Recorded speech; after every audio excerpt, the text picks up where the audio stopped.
दोबारा बताता हूँ। रदरफोर्ड ने जो ऑब्जर्वेशन की थी, ठीक है, रदरफोर्ड ने जो एक्सपेरिमेंट किया था, gold foil experiment, yes sir, gold foil experiment, उसकी ऑब्जर्वेशन निकाली थी, अब कंक्लूजन निकाला। कंक्लूजन ने बोला, पहला कंक्लूजन पॉइंट ये था रदरफोर्ड का कि ज़्यादातर अल्फा पार्टिकल्स गोल्ड फॉइल में से गुजर गए, ठीक है, गोल्ड फॉइल में से गुजर गए, यस सर, ठीक है। तो इससे जाहिर होता है कि यानी अल्फा पार्टिकल के रास्ते में कोई भी नहीं आया, ज़्यादातर गुजरे, तो इसका मतलब क्या हुआ इसका वॉल्यूम है कि इनका वॉल्यूम जो का एटम का वॉल्यूम ज़्यादातर एम्प्टी है, एम्प्टी, तभी तो बीच में कोई चीज़ होती तो टकराते हैं, पता चलता। बहुत एक पार्टिकल 20,000 में टकरा के रिटर्न हुआ। बहुत कम पार्टिकल जो है वो करीब से जब बिल्कुल न्यूक्लियस से करीब गुजरे तो वो डिफ्लेक्ट हुए। ज़्यादातर इसका मतलब वॉल्यूम इसका एम्प्टी है। Yes sir. एक पॉइंट तो ये। दूसरा पॉइंट उसने ये बोला कि very small amount of alpha particle are deflected, so size of nucleus is very small as compare to volume.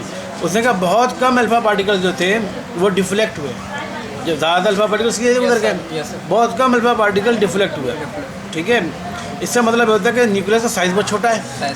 Size अगर बड़ा होता तो बहुत टकरा जाते ना उससे, साइज़ बहुत छोटा है इसका न्यूक्लियस का, तभी तो वो बहुत कम अल्फा पार्टिकल उससे डिफ्लेक्ट हुए, ज़्यादातर गुजर गए। इसका न्यूक्लियस का साइज़ बहुत छोटा है, ठीक है। दूसरी बात ये हो गई।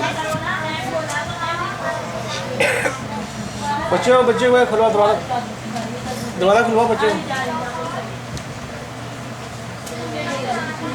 रोल गया वो इधर लगाइए, भाई साहब आए हुए। तो ज़्यादातर अल्फ़ा पार्टिकल जो थे बच्चों में गुजर गए, बहुत थोड़े अल्फ़ा पार्टिकल जो थे वो डिफ्लेक्ट हुए। इसका मतलब न्यूक्लियस का साइज़ बहुत छोटा है, न्यूक्लियस का साइज़ बहुत छोटा है, ठीक है। तीसरा, most of the mass is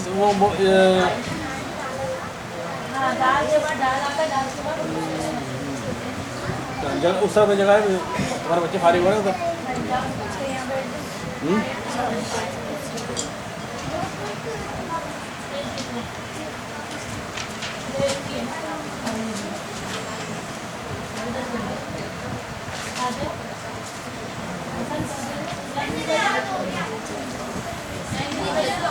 उस बच्चे को साथी बच्चे को उस तरफ करो, वो बच्चे वहाँ पर जगह बड़ी तो उस तरफ करवाओ,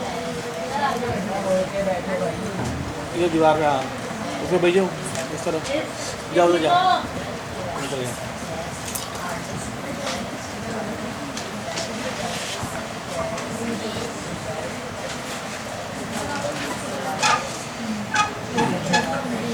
अच्छा, उसने क्या बोला कि दूसरा पौधे बोला कि बहुत अल्फ़ा पार्टिकल, बहुत कम तादाद ऐसी थी अल्फ़ा पार्टिकल्स की जो कि डिफ्लेक्ट हुए। इससे जाहिर होता है कि अल्फ़ा पार्टिकल में न्यूक्लियस का साइज़ तो बहुत छोटा है, ठीक है। तीसरा पॉइंट उसने बोला, most of the mass is also concentrated in the nucleus. देखा ज़्यादातर मास जो है न्यूक्लियस का कहाँ पर होता है, ज़्यादातर मास एटम का पूरा मास कहाँ होता है, उसको न्यूक्लियस में मौजूद होता है। तभी तो वो टकरा रहा है, जो टकरा के एक या दो जो डिफ्लेक्ट हो रहा है वो न्यूक्लियस से टकरा रही है।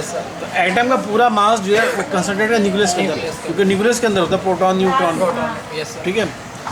चौथा उसने बोला, electrons are not stationary, they are orbiting the nucleus. और उसने बोला इलेक्ट्रॉन जो है जो किसी भी एटम के अंदर मौजूद होता है वो रुके हुए नहीं होते, बल्कि वो न्यूक्लियस के अराउंड ऑर्बिट में घूम रहे होते हैं, ठीक है। ये उसने बात बोली।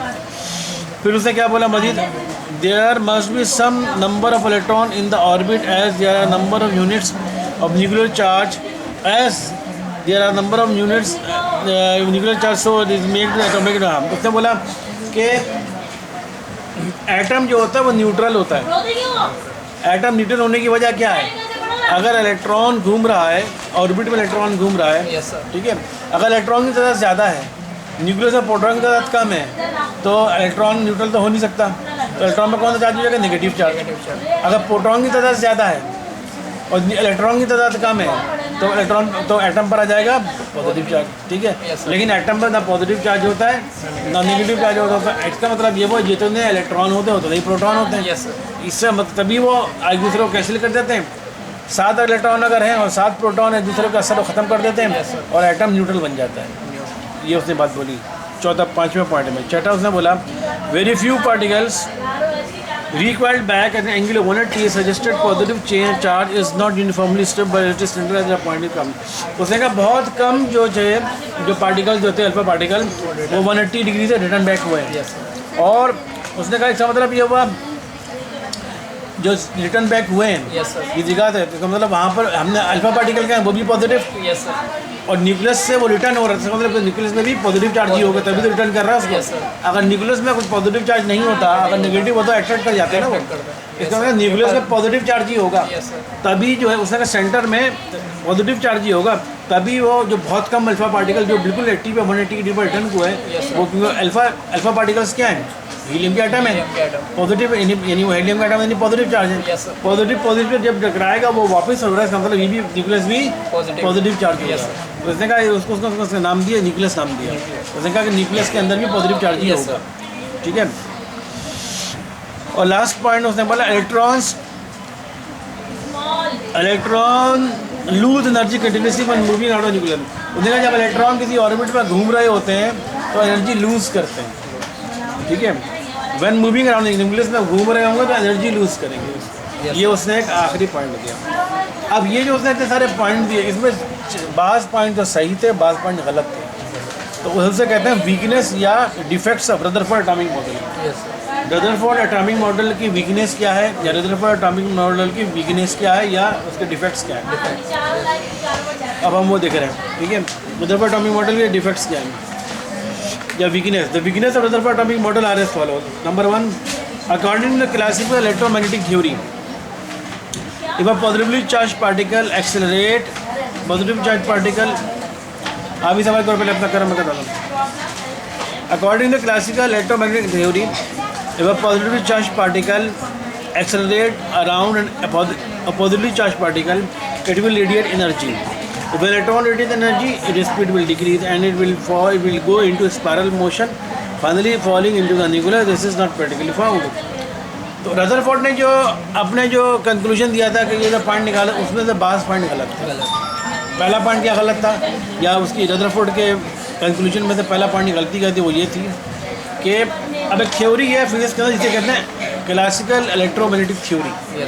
फिजिक्स में एक क्लासिकल इलेक्ट्रोमैग्नेटिक थ्योरी है. वो थ्योरी क्या कहती है जब भी कोई चार्ज पार्टिकल किसी अपोजिट चार्ज पार्टिकल के अराउंड अगर घूमेगा तो लाजमी तौर पर एनर्जी निकालेगा. जब भी कोई चार्ज पार्टिकल जैसे पॉजिटिव चार्ज पार्टिकल है वो अगर नेगेटिव चार्ज पार्टिकल के अराउंड घूम रहा है या नेगेटिव चार्ज पार्टिकल है वो अगर पॉजिटिव चार्ज पार्टिकल के अराउंड अगर घूम रहा है तो वो एनर्जी निकालेगा एनर्जी लूज़ करेगा. अब अगर उसने बोला कि अगर इलेक्ट्रॉन ठीक है इलेक्ट्रॉन क्या कर रहा है न्यूक्लियस के अराउंड घूम रहा होता है ना न्यूक्लियस में पॉजिटिव चार्ज. इसका मतलब इलेक्ट्रॉन पॉजिटिव चार्ज के अराउंड घूम रहा है तो इलेक्ट्रॉन एनर्जी लूज़ करेगा. जब एनर्जी लूज़ करेगा तो एक वक्त आएगा वो घूमते घूमते एनर्जी कम हो रही है ना इलेक्ट्रॉन की एनर्जी कम हो रही है. तो वक्त आएगा एनर्जी कम होते होते क्या करेगा वो न्यूक्लियस के अंदर गिर पड़ेगा. लेकिन ऐसा तो होता नहीं है. इसलिए उसका डिफरेंस उसने क्या बोला था 7वें पॉइंट में electrons loose energy continuously when moving out of nucleus. तो जब इलेक्ट्रॉन न्यूक्लियस के अराउंड घूम रहे होते हैं तो एनर्जी लूज़ कर रहे होते हैं.